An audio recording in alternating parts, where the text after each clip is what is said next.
नमस्कार दोस्तों, प्रस्तुत है प्रभात चतुर्वेदी जी द्वारा लिखी कहानी रिश्ते। मैं उस दिन सुबह जल्दी कार से अकेला ही यात्रा पर रवाना हुआ था। अगले शहर पहुंचने तक सूरज आसमान पर चढ़ाया था और मुख्य सड़क पर गुजरते समय काफ़ी आमदरफ्त देख सावधानी बरतता हुआ धीमी गति से कोई गीत गुनगुनाते हुए गाड़ी चला रहा था। एक चौराहे के पास उसने हाथ लहराते हुए मुझसे लिफ्ट मांगी। आजकल ज़माना खराब है, इसलिए मैं आमतौर पर किसी अनजान आदमी को गाड़ी में बिठाना उचित नहीं समझता, क्योंकि पता नहीं कैसी मुसीबत गले पड़ जाए। पर उसके चेहरे की एक झलक से ही मुझे वह बड़ा बेचारा सा लगा और मैंने न जाने क्यों कार रोक दी।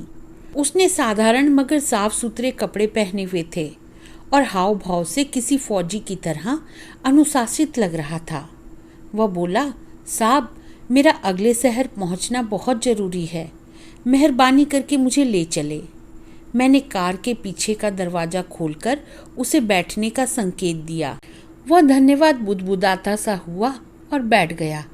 उसके चेहरे पर बादल की छाई उदासी ने किसी संक्रामक रोग की तरह मुझे घेर लिया और मेरा गुनगुनाना कब बंद हो गया मालूम ही नहीं चला। शहर से बाहर निकलने के पश्चात में सड़क पर चलते वाहनों पर ध्यान केंद्रित हो जाने के कारण काफ़ी देर तक उसकी ओर देख भी नहीं पाया। थोड़ी मोहलत मिलने पर जब अचानक मेरी नज़र पीछे देखने वाले कांच में उसके चेहरे पर पड़ी तो मैं चौंक गया। वह पीछे की सीट पर अधलेटा सा बैठा था और उसकी नज़र कहीं अंतरिक्ष में टिकी थी और उसके गालों पर आंसू बह रहे थे। किसी का निशब्द रुदन देखने से आघात सा लगता है। मैं कुछ देर दुविधा में रहा कि किसी अपरिचित व्यक्ति से रोने का कारण पूछना चाहिए या नहीं। शायद उसे महसूस हो गया कि मैं उसकी तरफ देख रहा हूँ, इसलिए उसने अपना चेहरा हथेलियों से छुपा लिया। बरबस ही एक सिसकी निकल ही गई और तब मुझसे रहा नहीं गया और पूछा, भाई क्या बात है, क्या घर में कुछ दुख की बात हो गई है? उसने इनकार में सिर हिलाया और वह कुछ बोल नहीं पा रहा था। मैंने पानी का एक गिलास भर के उसे दिया। कुछ प्रकृतिस्थ होकर उसने कहा, बाबूजी, कोई खास बात नहीं है, आप अपना कीमती समय खराब मत कीजिए। मैंने कहा, अगर तुम बताना न चाहो तो कोई बात नहीं, पर कई बार बात करने से दिल का बोझ कम हो जाता है। वह कुछ देर तक कुछ नहीं बोला। थोड़ी देर बाद उसने बोलना शुरू कर दिया।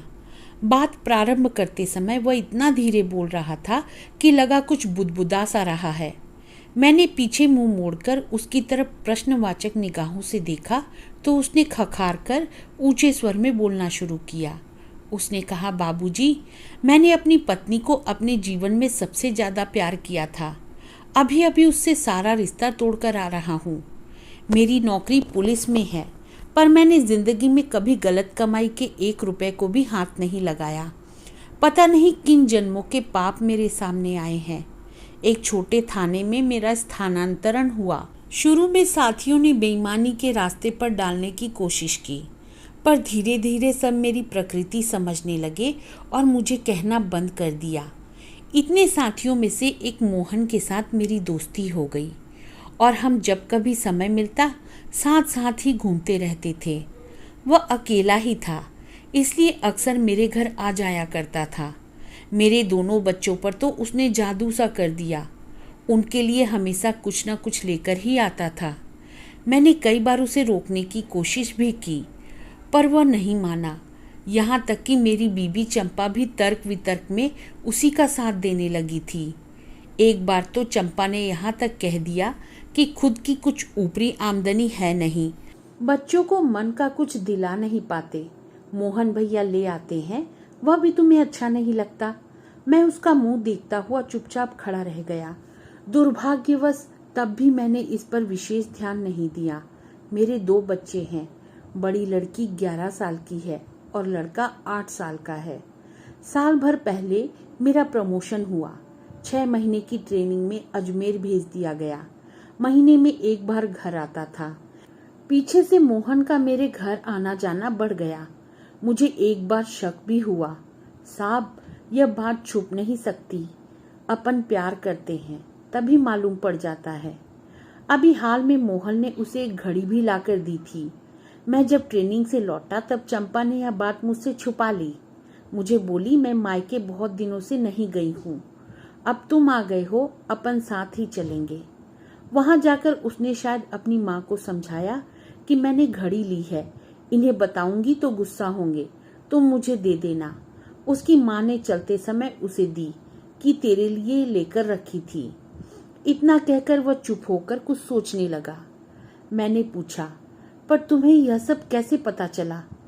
तब वो बोला, मैं जब ट्रेनिंग से वापस आया तो मेरी चौकी वाले मुझसे हंसी ठट्ठा करने लगे थे। मुझे समझ में नहीं आ रहा था कि बात क्या है। मेरे साथ एक सिपाही है पंडित, उसको अकेले में पूछा तो उसने कहा कि मोहन का तेरे घर आना जाना बंद कर, वह तेरे पीछे वहां क्यों जाता है। मैं अपनी बेटी के स्कूल गया, कक्षा से बेटी को बाहर बुलाया और अपनी कसम दी। तब उसने सारी हकीकत बताई। उसने कहा कि नानी ने जो घड़ी दी वह असल में अंकल जी ने दी थी, और भी चीजें लाकर माँ को देते थे। उसने यह भी कहा कि जब वो आते थे माँ हमें घर से भेज देती थी। और तो साहब, मेरी बेटी मुझसे क्या बोलती, अपने बाप की शर्म उससे भी देखी नहीं जा रही थी। कुछ देर चुप रहकर वह फिर बोला। मैं बहुत देर तक बदहवास घूमता रहा। फिर कुछ निश्चय कर मैंने घर आकर उससे कहा कि तुझे जल्दी तेरे मायके बुलाया है। मैंने दोनों बच्चों को चाचा के पास उदयपुर भेज दिया। उसे साथ लेकर बस से रवाना हुआ। बस में रास्ते भर यही सोचता रहा कि क्या करूं। मैं उसे जान से मार देना चाहता था, पर कैसे मार सकता था। मैं उसे कितना चाहता था।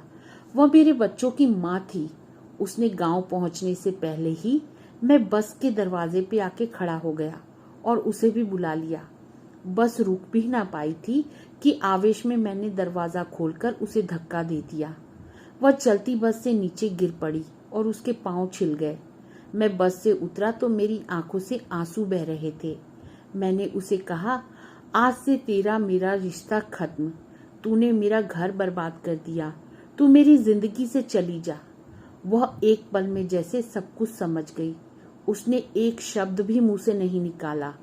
अपने हाथ में लगी चोट को सहलाती हुई सहमी सी खड़ी रही। मेरी तरफ देखा भी नहीं। मैं वहां से मुड़कर चला आया। साहब, आप ही बताएं, मेरा क्या कसूर है? मैंने उसका क्या बिगाड़ा था? इतना कहकर वह चुप हो गया। मैं भी कुछ कह नहीं पा रहा था। जब आदमी अपनी शर्म के बोझ तले दबा हो और उसे रिश्ते की डोर के टूटने का एहसास हो तो उसे क्या कहकर कोई सांत्वना दी जा सकती है। तब तक मैं अपनी मंजिल पर पहुंच गया था। गाड़ी शहर में प्रवेश कर रही थी। उसने कहा, बाबूजी, मुझे यहीं उतार दीजिए। मैंने गाड़ी रोक दी। उसने नमस्कार किया और मुड़कर गली में चला गया। उसके कंधे एकदम झुके हुए थे। मैं कुछ क्षण उसे जाते हुए देखता रहा, फिर आगे बढ़ गया। तो दोस्तों, मुझे उम्मीद है आज की यह कहानी आपको पसंद आई होगी। अब मिलती हूँ अगली कहानी के साथ। तब तक के लिए अलविदा।